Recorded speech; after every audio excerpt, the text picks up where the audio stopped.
As expected, the Bank of Canada held its key overnight rate steady at 5%. Sam, did anything stand out for you today?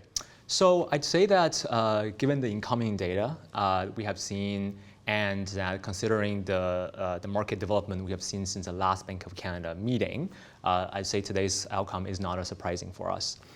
In fact, both us and the market had been expecting a hawkish hold from Bank of Canada for this meeting, and they had kept the policy rates unchanged and also kept a tightening bias in their forward guidance. Why have we arrived at this conclusion? So if you look at the realized economic data, you will see that back in July, the Bank of Canada had forecasted in the second quarter that there will be an economic expansion of around 1.5% for the second quarter. But the actual realized data is a negative 0.2% contraction. So it's actually come down below their expectations. For sure, is a very meaningful downside surprise.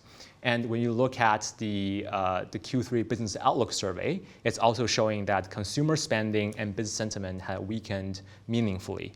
And so we're unlikely to see a rebound in the Q3 GDP as well from Q2. Moving on to the inflation side of things, the September CPI data had also been a very encouraging surprise, a downside surprise. 3-month annualized core inflation trim, a measure that Bank of Canada looks very closely, had fallen from 4% to the 3.5 to 4% range. And month over month, the September core inflation increase is actually the smallest in over a year. So very encouraging.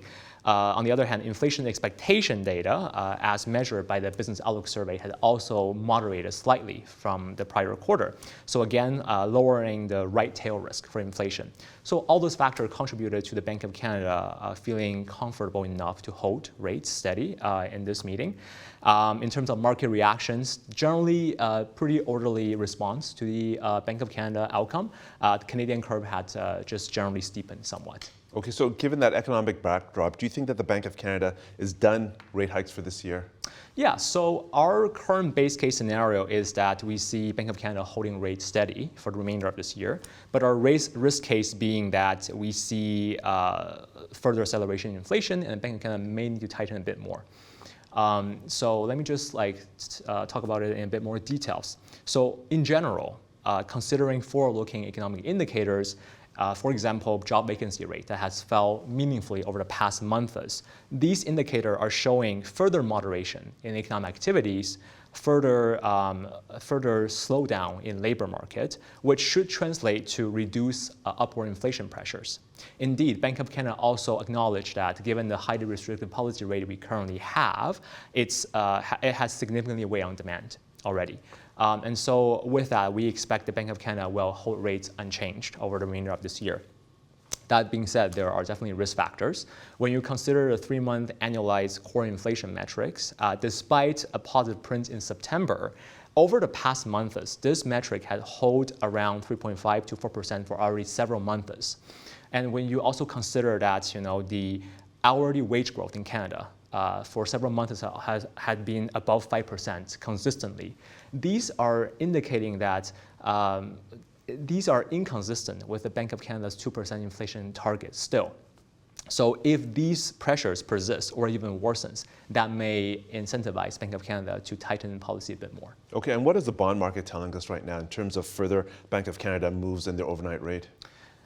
So the market pricing for Bank of Canada right now is roughly a 20% chance of another hike in December.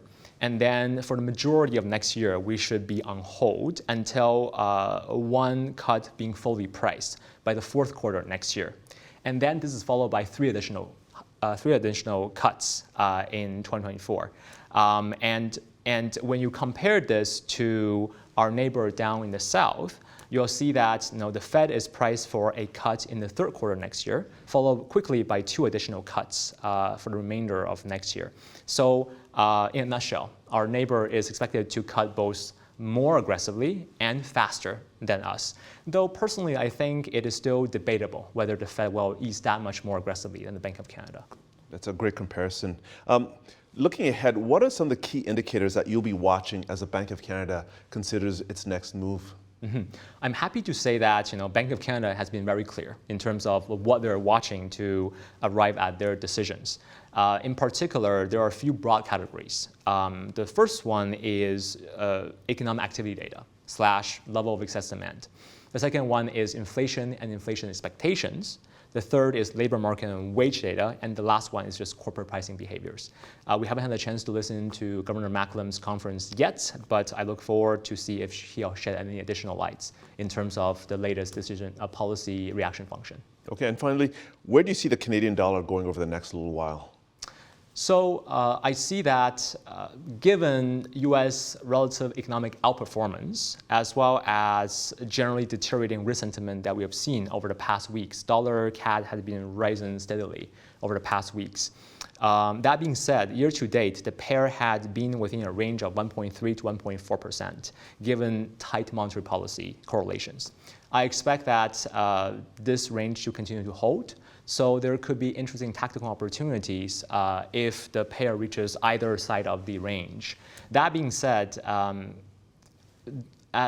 considering our expectation that the data momentum likely going to continue to slow down in the coming months, and considering tail risk, including like the geopolitical risk we are currently seeing in the market, holding dollar exposure will still provide a good diversification benefit to one's portfolio. Sam, thanks very much for joining us. Thanks for having me today.